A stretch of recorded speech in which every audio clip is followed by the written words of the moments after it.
Ben Fried says returning to the farm that was seized from his family 9 years ago is difficult. He's distraught to see the farmhouse in such a state and doubts Zimbabwe's government will keep its promise to pay $53 million to compensate former white commercial farmers.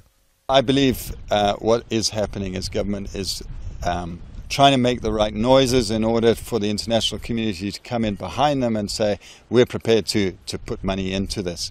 But they're not serious about it. The compensation is for improvements made to the farms, such as dams and tobacco barns. But farmers who lost everything say $53 million is nowhere near enough. It's estimated Zimbabwe's cash-strapped government needs at least $9 billion to compensate 4,000 displaced white farmers. Government will find ways of raising the much-needed funding. It might take a bit of time, but a way has to be found because they rightfully deserve to be compensated for the improvements. Compensating whites is not popular with some black war veterans who helped force the farmers out. The vets say much of the good land went to senior officials in the ruling ZANU-PF party. I just feel it's very, very unfair because I don't have land at the moment. And other comrades, lots of comrades, they don't have land. So for white farmers to be compensated, I feel, it's an insult. The Commercial Farmers Union says several farms are overgrown with weeds and wild grass. On this land, the sunflowers, maize and mangoes that were once here are long gone. This used to be a 4-bedroomed house, and this was the kitchen. The taps were over there. They've been removed. People who came here took the tiles and the sinks and whatever bricks they could find. The house traced all the way back there. That used to be the lounge and the living room. For Ben Fried, compensation, if it happens, is not enough. He says property rights and the rule of law have to be respected. Otherwise, history will keep repeating itself. Haru Mutasa, Al Jazeera, Chegutu.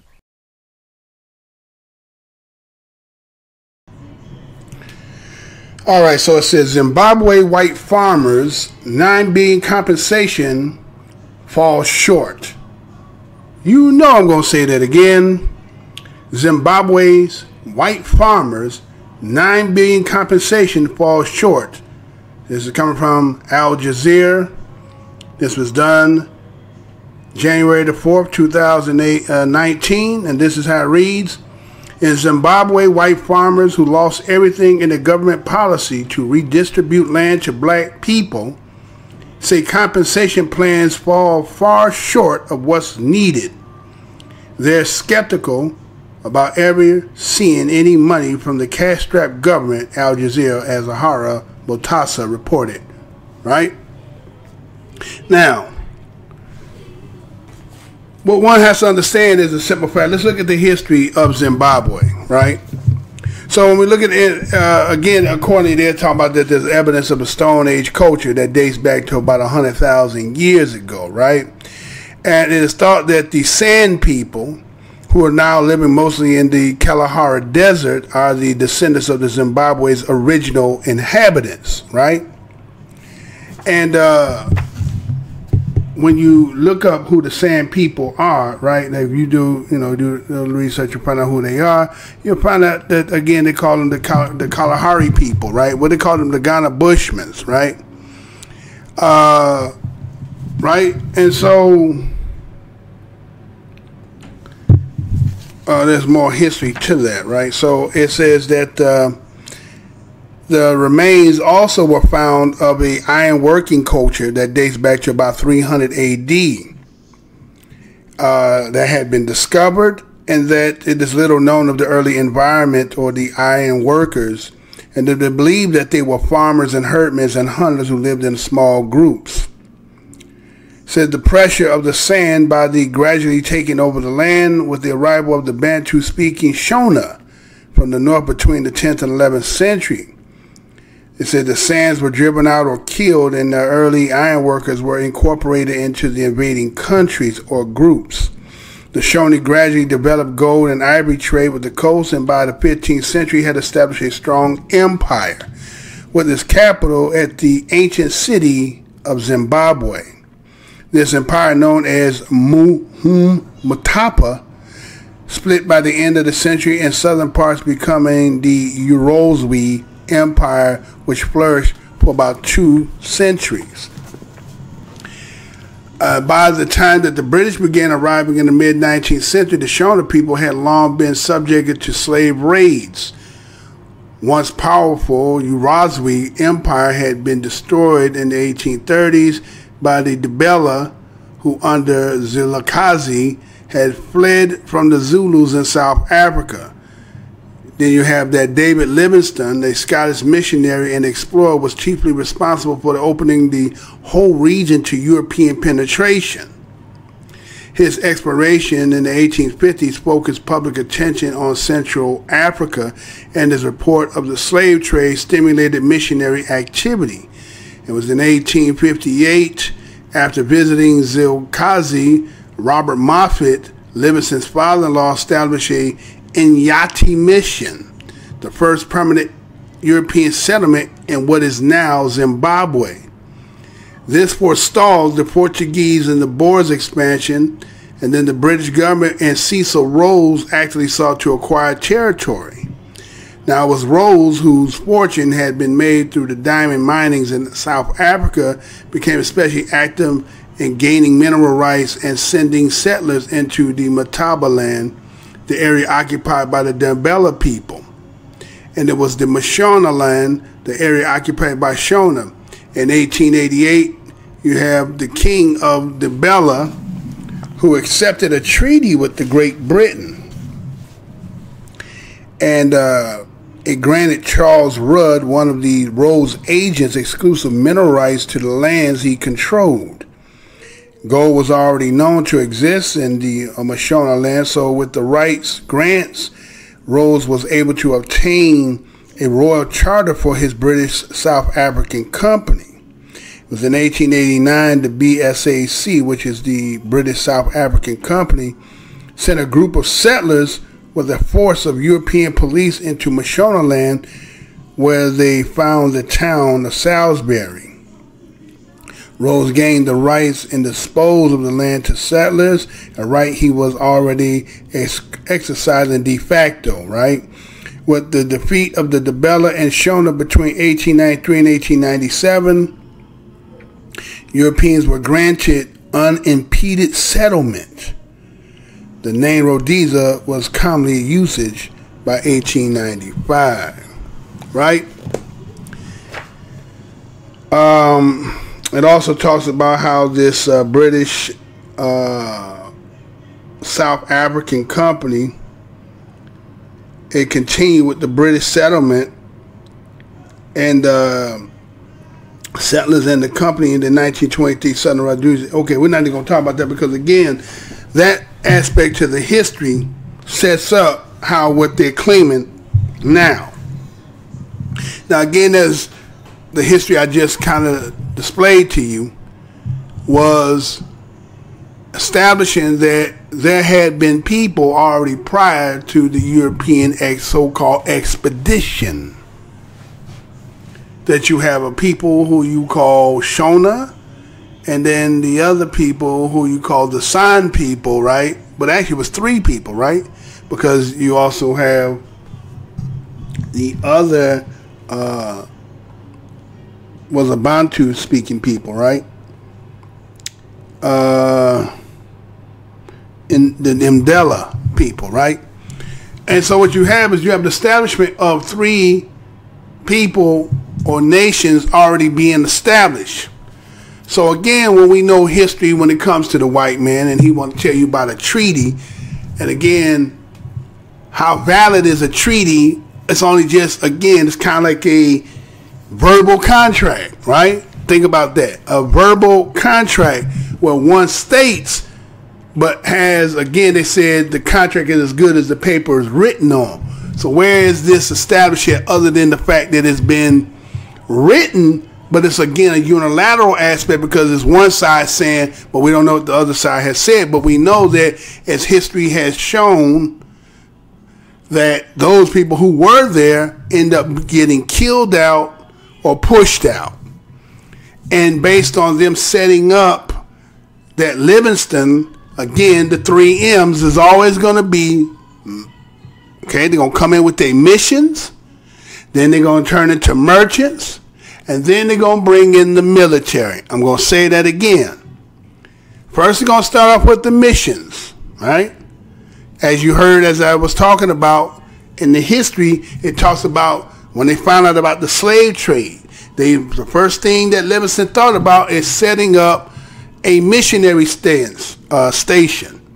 Again, they call it the Ayati missions. And that began to be the underground railroad that they're using to get to infiltrate into the land, propagating their religion, right? And so, with that being said, Livingston's father-in-law now says somehow he sets up a treaty. Now, you already had Cecil Rhodes that was doing what he was doing in South Africa, right?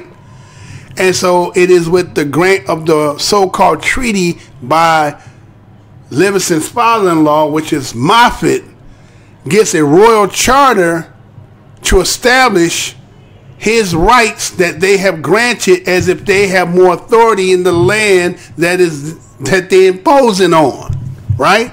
But again, they said that the king gave the right.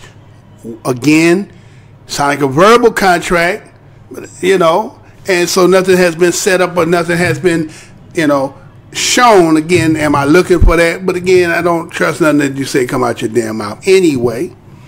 So what I'm saying is, we see the history of what ended up happening as time has developed or evolved till now, that the people have now decided that they want their land back. Now, they fought back to get their land and get the government and reconstitution and all this other things, but then these people are saying they need to be compensated, right? As you've seen in the video. Now, you see the individual, the white man that was there, was talking about how his family, who were farmers who lost their farm there about 9 years ago. And they're in his, I guess, because I guess he's the beneficiary of it, he's looking at the fact that the government was to pay $53 million to compensate, you know, for those former farmers, right? And he's saying that they're dragging their feet, right? He's saying, well, they could get this set up because they could get the internationals, right, groups that will help them to pay. But again, if you get, okay, if I can't pay you, right, let's look at it like this. I can't pay you, but I'm going to ask somebody else to loan me some money so that I can pay you. You going to get paid, but now I'm going to owe the people who loan me the money. So that's going to actually do what? Reestablish some new, again, watch this, watch this, what they call the hidden hand, right? Watch that slick hand. See? He don't care about how he wants to get, but again, don't think that there's some smoke-filled room, what they call think tanks, of how they're setting up, how they want to set this up, right? And so he's saying, well, all we want is our money. Now, again, the $53 million that you're talking about is way too meager. It's not enough, right? And he says that that he thinks that's a lot of BS, and that the compensation is for really, they're not being paid because they took the land. What they're trying to be paid for, if you caught in the video, is they want to be paid for the improvements. Think about that. They want to be paid for the improvements that they did to the farm, which they talk about like dams and creating those fields, right, with tobacco and so forth, right? And they want to be compensated for that, right, for that work. And what you end up seeing there, that they're talking about $9 billion to compensate 4,000 people. Think about that. How do you equate $9 billion when they originally said $53 million? You said, well, that's too low, right?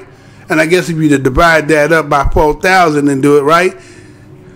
But again, historically, how you set up and got up in the country has no resonance with you today, because again, that's how they work. They say, well, when history is in their favor, right? Then we will talk about the history. But when history is not in their favor, then we're going to not talk about that. We're only going to deal with right here and right now. And so if you take that $9 billion that they're talking about, they want to be compensated and break it down by 4,000 people, you're going to get about $2.2 million per person, right? Right? About $2.25 million per person, right? And so what you did is you seen that the agriculture minister of Zimbabwe, the Prince Shari, right? He was saying that they were going to find a way to raise the funding, right? Because he said it has to be paid. And it's like, wait a minute. You understand? There's a history here. Now, again, because, again, as it talked about, as I laid out to you, again, how they established the history and said who was then there, and that may not have been their original. They, it's amalgamated of people over periods of time, right, due to a lot of wars and so forth. But, again, by they given that history, they're saying that you aren't the original. So if you're going to force us out based on the fact that putting your flag on the moon that this is a black land. So, okay, in order for us to leave, we're going to be compensated. And the money that you're talking about, knowing that your country has no money, because think about that. If you've been there, going back to about 1858, right? Established yourself, 1858, about 1888, you started to do all these things.